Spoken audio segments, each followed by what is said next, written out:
Vamos a empezar a grabar, si no siempre me olvido.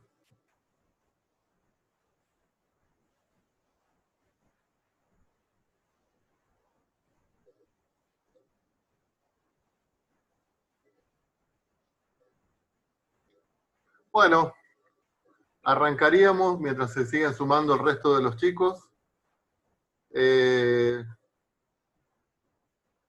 ¿Hicieron las propuestas que les habíamos dejado en la clase pasada del estudio de extremos? ¿Cuáles tenían? Los ejercicios, profe, sí, algunos. Ejercicios, sí. ¿Y salió algo? Sí, hubo uno no me salió, pero la mayoría que hice sí, bastante. El D no me salió. ¿El D no te salió? Sí, el Ajá. DAMI tampoco. Vamos a hacerlo Y entonces. tampoco. O sea, ¿cuál es la dificultad? Seguramente en El sistema de ecuaciones. No. Bueno, ahí es donde radica todo, ¿no es cierto? O sea, ¿cómo hacemos para resolver ese sistema de ecuaciones que por ahí no es tan fácil? Bueno, yo lo voy a hacer en el pizarrón, ¿eh? Porque me resulta más cómodo escribir en el pizarrón. Espérenme un cachito que copie el ejercicio.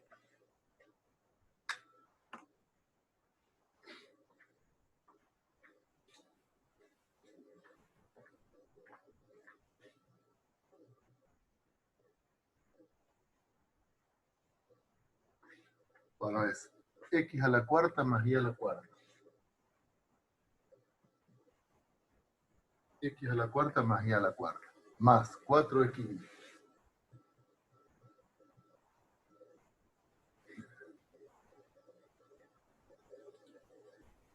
Menos 2x cuadrado menos 2y cuadrado.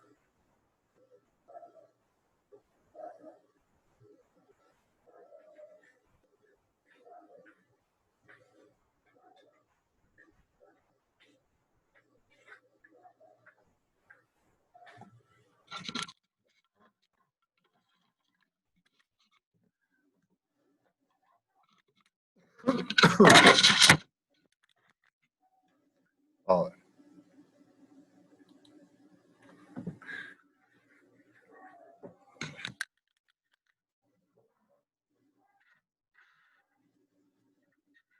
¿Se ve ahí, chicos? Sí. Sí. Bueno, escúchame, si hay alguno que quedó en sala de espera, me avisan, ¿eh?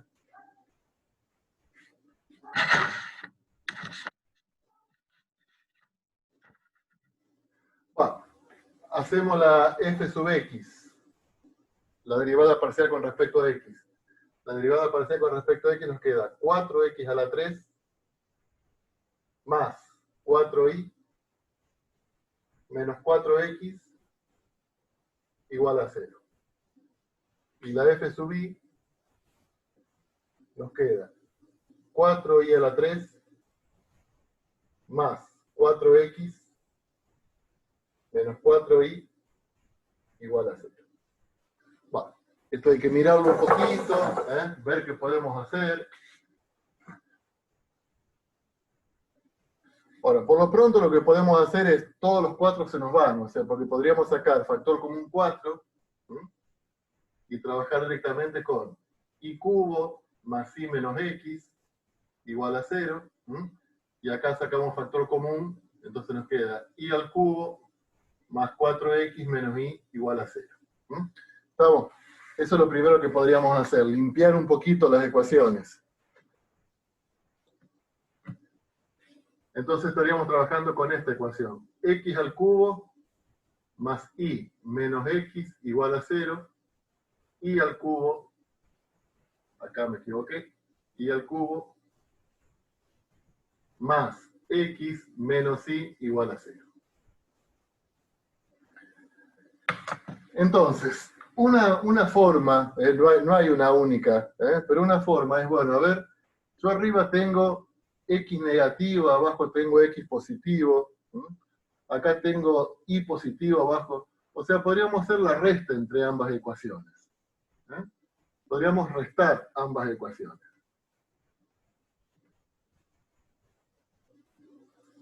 En realidad es la suma. Es la suma para que se me vaya. sumamos.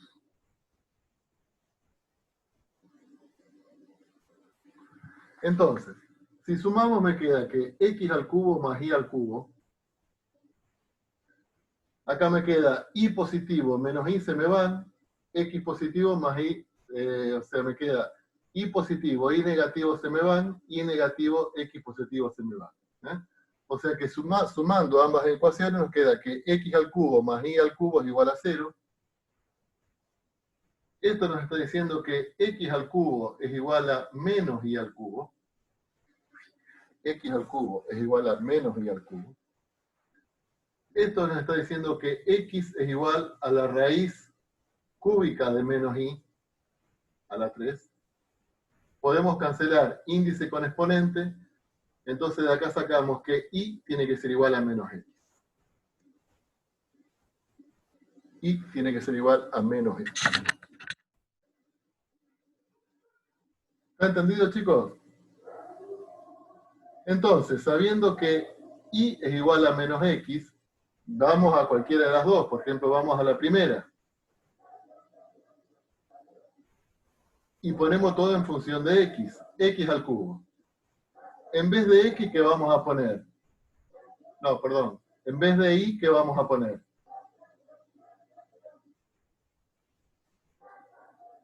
Menos x. Menos x igual a 0. ¿Está bien lo que estamos haciendo? Sí. Entonces, x al cubo menos 2x, esto tiene que ser igual a 0. Podemos sacar factor común x. Me queda que x cuadrado menos 2 es igual a 0. Y de acá surgen tres valores de x. ¿Cuáles son los valores de x que hacen que esta ecuación sea 0? Y 0, porque si x es igual a 0, 0. Y después las otras que salen de x cuadrado menos 2. Ahí sería raíz de 2 y menos raíz de 2.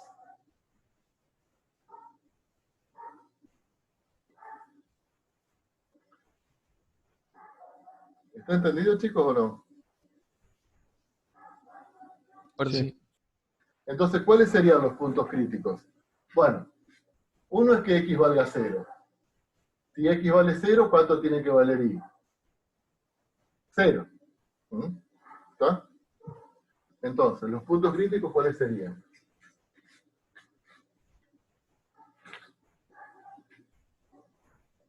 Uno, que x valga 0 y valga 0.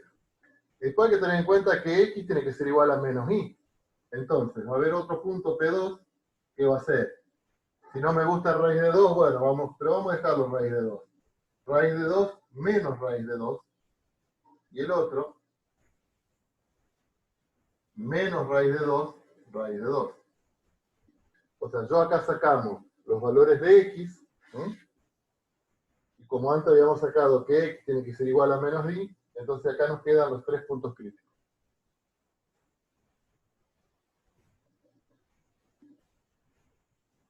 ¿Estamos? Va. Hay que hacer el hessiano y evaluar los puntos críticos en esos, evaluar el hessiano en esos puntos críticos.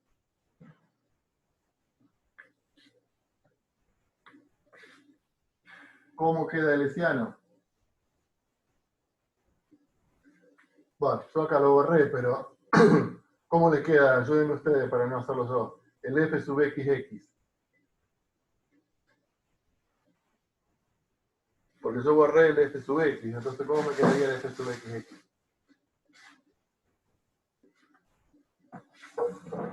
Eh, 12x al cuadrado. 12. Sí, 12x al cuadrado menos 4.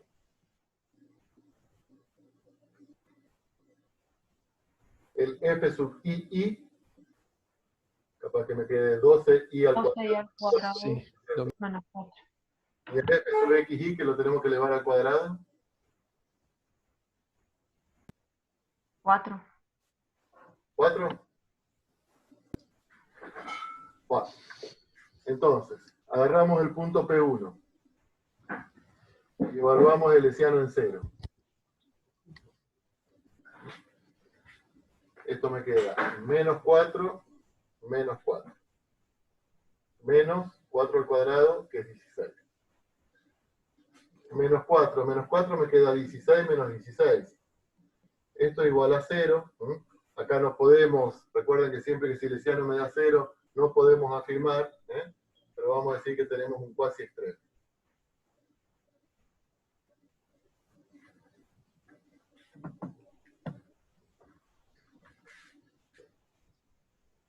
Y hacemos lo mismo en los otros dos puntos.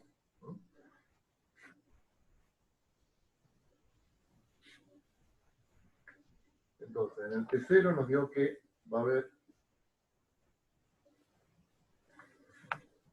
puede haber un cuasi extremo en P2. Entonces me queda 12 Lesiano en raíz de 2 menos raíz de 2. Va a quedar 12 por raíz de 2 al cuadrado menos 4. 12 por menos raíz de 2 al cuadrado menos 4. Me queda chico el pizarrón para este tipo de ejercicio.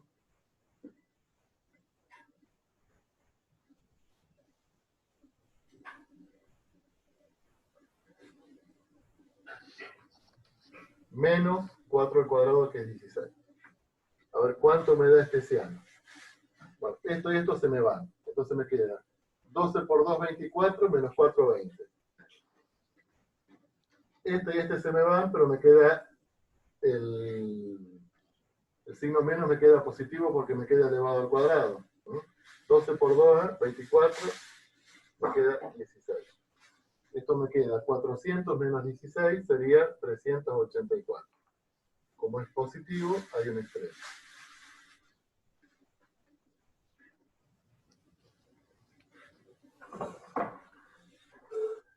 Para saber si este extremo es un máximo o un mínimo, evaluamos la derivada segunda, la de f sub xx. La de f sub xx era 12x cuadrado menos 4.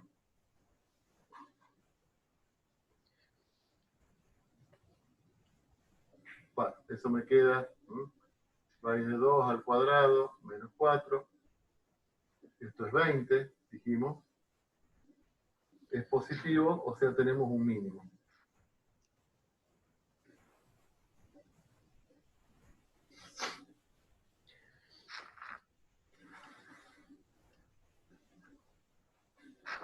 Y lo mismo hacemos en P3. ¿Puedo continuar, chicos? Sí. ¿Sí? Bueno, pero esto acá ya lo saben ustedes, pero ¿se entendió cómo hicimos para sacar los valores de X y de Y? Uno tiene que ir manipulando entre las ecuaciones, restando y sumando a veces cuando se complica demasiado, de modo de eliminar alguna de las incógnitas. Bueno, y en el P3, que era menos raíz de 2, raíz de 2, el lesiano, evaluado en este punto, me va a quedar igual, porque uno es positivo, me va a quedar igual. 384, un extremo. Ustedes revísenlo, pero me va a quedar igual. Y también la derivada parcial me va a quedar igual, porque me va a quedar elevado al cuadrado, o sea que la f sub xx me queda positivo, o sea que ahí también tenemos un mínimo.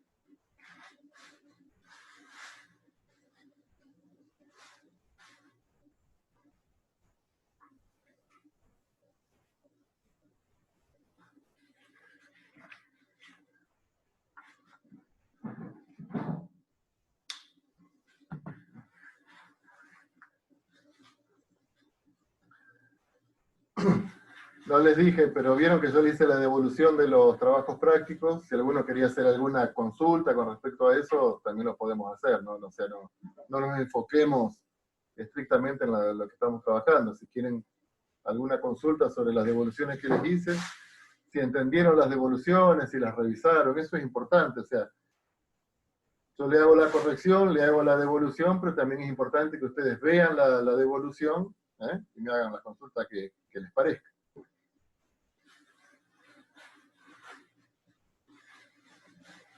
Profe, una pregunta. Sí, En el parcial, cuando diste lo de límites, yo creo que varios tuvimos la misma pregunta, después hablamos del parcial, y era que las raíces arriba había que hacer como en cálculo 1 o cálculo 2, no me acuerdo, había que romper la indeterminación sí. factorizando o... Bueno, lo que pasa es que ahí hubo un error mío, porque en algunos temas les daba bien y en otros temas no les daba bien. ¿Eso por qué me pasó a mí? Y porque yo, con el afán de hacer 6 temas distintos, en algunos le cambiaba el signo nada más y ese cambio de signo le generaba cualquier otra cosa. O sea, pero un poco la estrategia era esa. Me daba 0 sobre 0 y la idea era, antes de utilizar los límites iterados, antes de hacer el límite cuando x tiende a 0, del límite cuando y tiende a 0, era que ustedes prueben qué pasaba si multiplicábamos y dividíamos por el conjugado. En algunos temas, repito, les daba que podían romper la indeterminación y en otros no. Pero bueno, es una cuestión, ya le digo, que ahí no revisé yo con profundidad el límite que les propuse y generaba esa... Ah, bueno, bueno. Oh, gracias. Bueno, borro. Por mí sí. Vemos otro ejercicio de esto, pasamos a otro tema. Al último tema que corresponde a esta primera parte de la materia. Después arrancamos con integrales, o sea, toda esta primera parte de derivada, y ahora todo lo que arrancamos a partir de la semana que viene, vamos a tomarnos este martes y este jueves para seguir trabajando con esto, con el tema que nos falta, y después arrancaríamos con integrales. Integrales dobles, integrales triples, funciones vectoriales. Se pone medio espeso el asunto, pero bueno. Hacemos otro de este que quieran consultar, arrancamos con el próximo tema, que lo van a entender bien.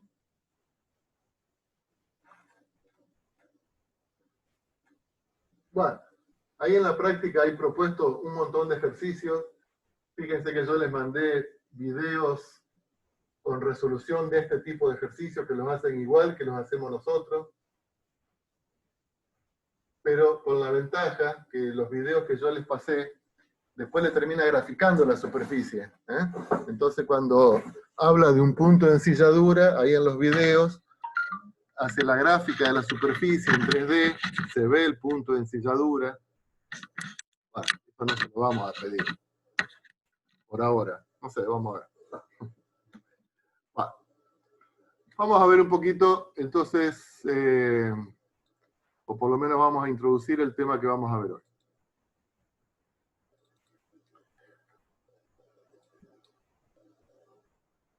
Si quieren ir tomando nota, de todo modo todo esto acá está grabado.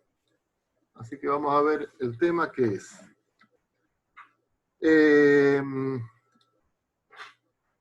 Extremo de funciones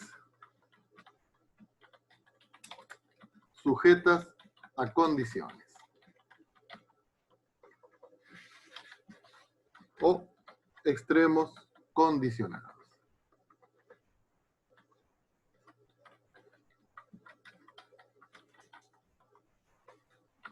Medio que el título asusta un poquito. Extremo de funciones sujetas a condiciones, extremos condicionados. Y dentro de este tema vamos a ver una forma de trabajar que se llama el método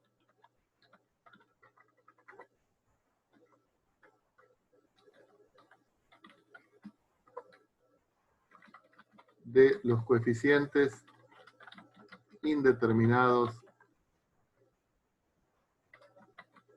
de Lagrange. No me acuerdo del nombre, bueno, no importa. Y lo vamos a ver directamente con un problema. Lo vamos a ver con un problema. Es la mejor forma de abordar este tema. Problema.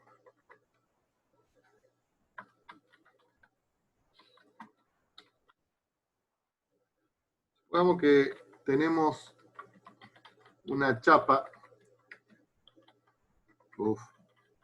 Una chapa. Vamos a poner rectangular, eso no aporta nada.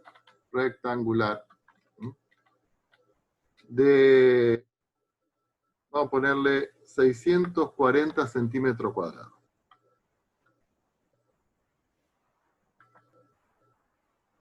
O vamos a hacerlo en metros directamente. Una chapa rectangular, vamos a ponerle que la chapa tenga 20 metros cuadrados, para no estar hablando con números tan largos, tan grandes. Entonces lo primero que ustedes tienen que imaginarse, tienen que ir un poco dramatizando este problema. Entonces, bueno, en principio tenemos una chapa, un pedazo de chapa, que eso tiene 20 metros cuadrados. No importa el alto y el largo en este tipo de problemas. Y nosotros nos dedicamos a hacer contenedores. ¿Estamos? Con esa chapa queremos hacer un contenedor. Queremos fabricar un contenedor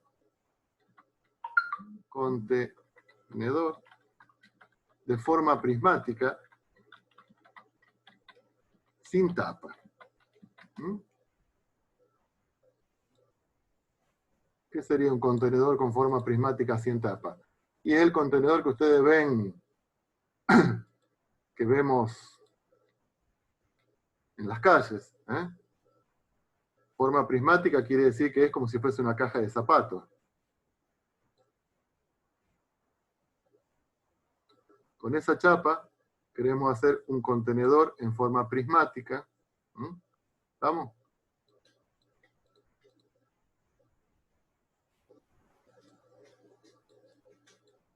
Sin tapa. Obviamente con fondo. ¿Estamos?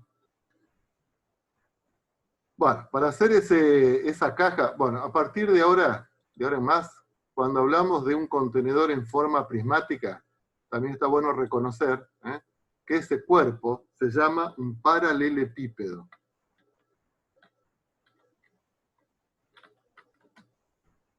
Ese cuerpo, en 3D, se llama un paralelepípedo. ¿Qué es un paralelepípedo? Es un prisma de base rectangular, porque puede haber prismas de distintas bases. Pero un prisma de base rectangular es un paralelepípedo. ¿Y qué quieren ustedes? ¿Que ese paralelepípedo, si ustedes tendrían que hacerse un contenedor, qué les gustaría? Que ese contenedor me pueda contener lo máximo posible. O sea, ¿qué queremos? Queremos lograr el contenedor de máximo volumen. ¿Para qué? Y para que me quepa la mayor cantidad de cosas que podamos acá adentro. ¿Estamos? Entonces, yo no puedo hacer un contenedor, si lo quiero de máximo volumen, por ejemplo, no puedo hacer un contenedor de, qué sé yo, de 80 metros por 100 metros, ¿por qué? Y porque estoy condicionado por la chapa. ¿Se dan cuenta? O sea, si bien yo le puedo dar las medidas que quiera, pero no tanto. ¿Por qué? Y porque yo tengo una chapa de 20 metros cuadrados nomás para eso. ¿Se dan cuenta? Entonces, ¿cuáles serían las incógnitas del problema? Y yo quiero ver qué ancho le doy, le voy a poner X, qué largo le doy, le voy a poner Y, y qué alto le doy al contenedor, cosa que el volumen sea máximo. Cosa que el volumen sea máximo. ¿Cómo calculamos el volumen de un contenedor, de un prisma, chicos, de un paralelepípedo? ¿Cómo lo calculamos?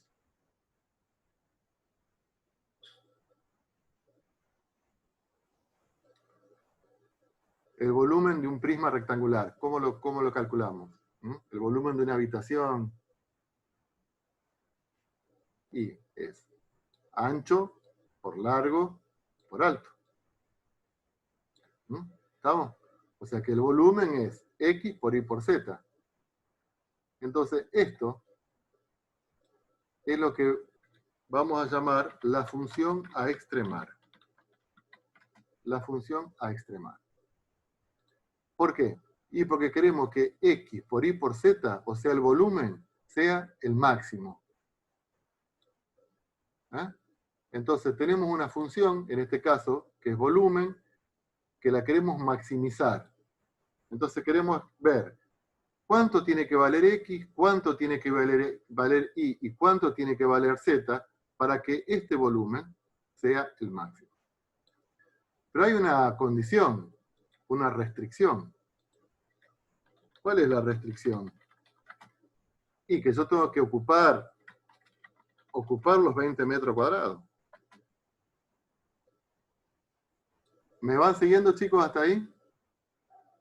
Sí. Sí. Esos 20 metros cuadrados, ¿cómo se reparten? Y entre una cara de frente y una cara de fondo. 2 calas laterales y un fondo, un piso. ¿Estamos? Repito. Entonces, estos metros cuadrados se reparten entre esta cara del frente, esta cara del fondo, el fondo del contenedor y 2 caras laterales. ¿Estamos? O sea que, ¿cuánto mide el fondo del contenedor? ¿Cómo calculamos el fondo del contenedor? Y por Y. X por Y. Lo voy a escribir acá. El fondo del contenedor es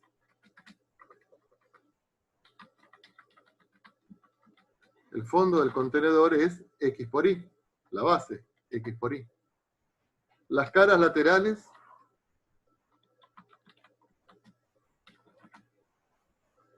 los dos laterales, como Y los por Z. Y por Z. ¿Y cuántos tenemos? 2. 2 2. Y por Z. ¿Y el frente y el fondo? Frente y contrafrente, vamos a llamarlo. 2XZ. Frente y contrafrente serían 2 XZ, ¿no es cierto? ¿A qué tiene que ser igual?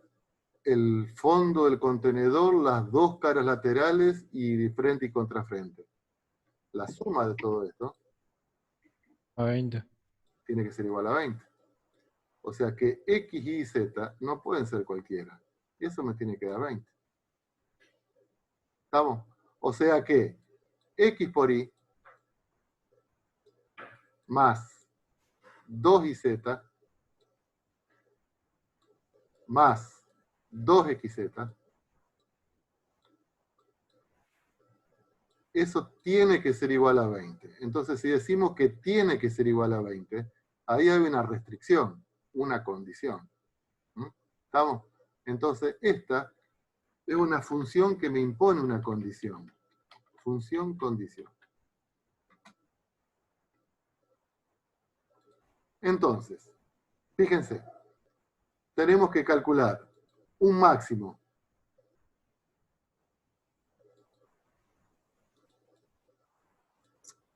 Tenemos que calcular un máximo.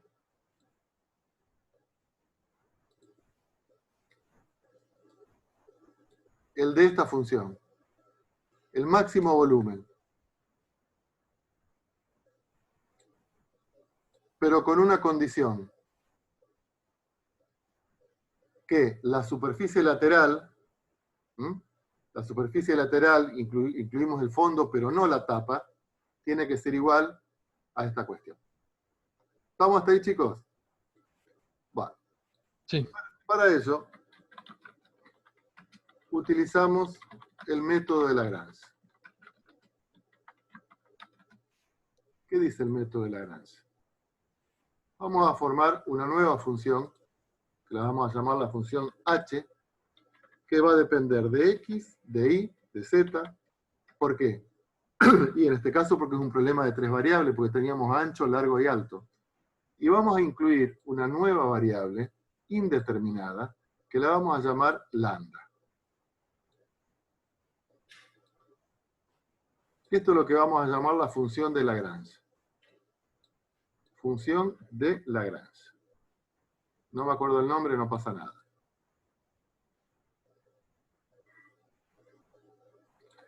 ¿A qué es igual la función de Lagrange? La función de Lagrange es igual a la función que tenemos que extremar que en este caso es de x y z, o sea, la función a extremar, más lambda por la condición. Función a extremar más lambda por la condición. No se pierdan, es complicado por ahí ver el primer caso. ¿Estamos? Función a extremar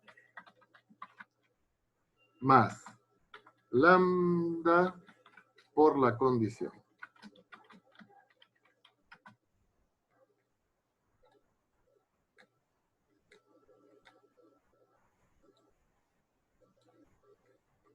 Entonces, en nuestro caso en particular,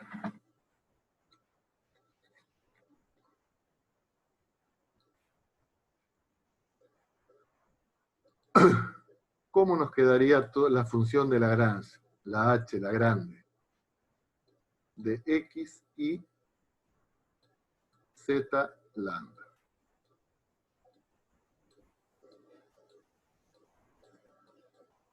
¿Cuál es la función que tenemos que extremar?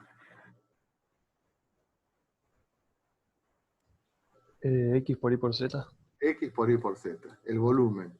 X por Y por Z. Más. Lambda. ¿Quién es lambda? Es una incógnita auxiliar, indeterminada. ¿Cuál era la condición? Díganmelo ustedes, pues yo tengo que cambiar de pantalla, si no. Pero... XY. XY, o sea, el área lateral. XY más... Más 2Z. 2XZ.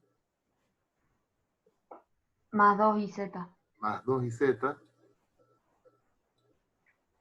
Menos 20, porque pasamos el 20 del otro lado. Esa es la función de Lagrange. ¿Qué vamos a hacer ahora? Vamos a derivar esta función con respecto a la variable x y la igualamos a 0. Como es un problema de extremo, de máximo mínimo, hay que derivar e igualar a 0. La vamos a derivar con respecto a la variable y la igualamos a 0. La vamos a derivar con respecto a la otra variable, z, y la igualamos a 0. Y la vamos a derivar con respecto a la variable lambda, y la igualamos a 0.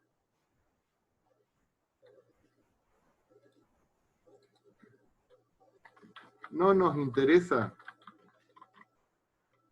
calcular el valor de lambda. Creo que llevo una vez por ahí, pero bueno, no importa. No nos interesa calcular el valor de lambda. Es una incógnita auxiliar que nos permitirá calcular las incógnitas x, y z.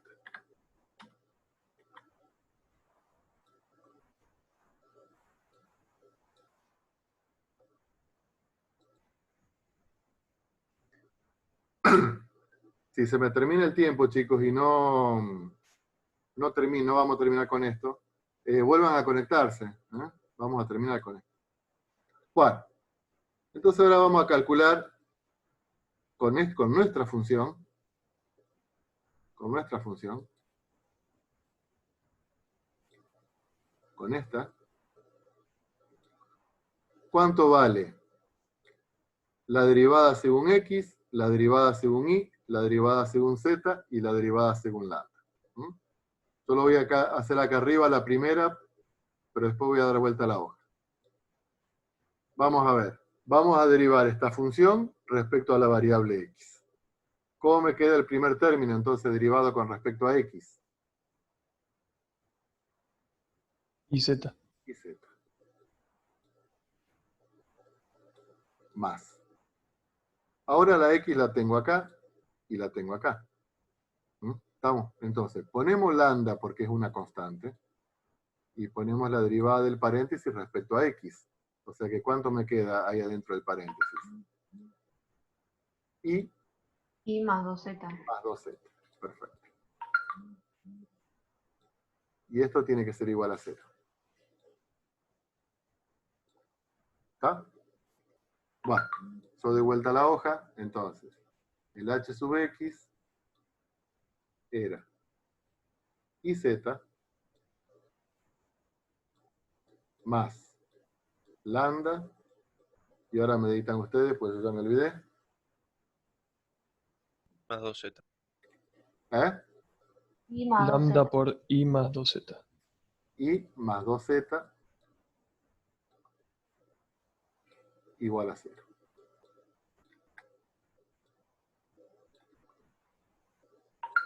Vamos a calcular el h sub i. Entonces, tenemos la función h y la vamos a derivar con respecto a i. Eso me va a quedar xz más, dejamos lambda y derivamos con respecto a i dentro del paréntesis. ¿Cuánto me queda?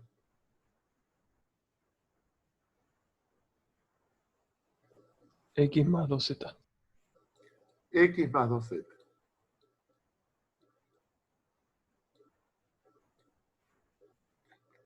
Vamos a tener, en este caso, 4 ecuaciones y 4 incógnitas. ¿Eh? Entonces vamos a tener que formar un sistema de ecuaciones, pero vamos a ver cómo lo vamos a resolver. ¿Mm? El hz sería xy más lambda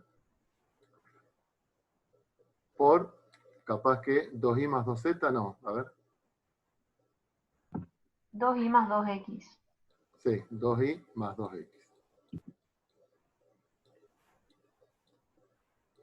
Y esto igual a 0. Y cuando calculamos con respecto a lambda, la derivada con respecto a lambda, fíjense que, bueno, x por y por z, esto si lo derivamos con respecto a lambda se me hace 0. ¿Sí?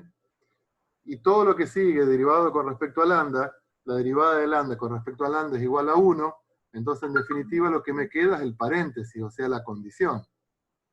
¿Se entiende, chicos? Entonces, xy más 2iz, capaz, más 2xz,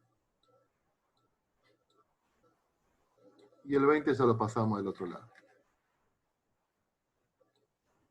Bueno, ahí se me va a cortar la comunicación, la video, pero con esto armamos, mirá cómo me quedó la llave. Con eso armamos un sistema de ecuaciones. ¿Mm?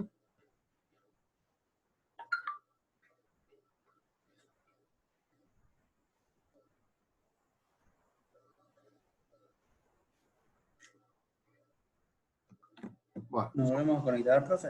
¿Eh? Si nos volvemos a conectar o no. Sí, vamos a terminarlo, vamos a terminarlo.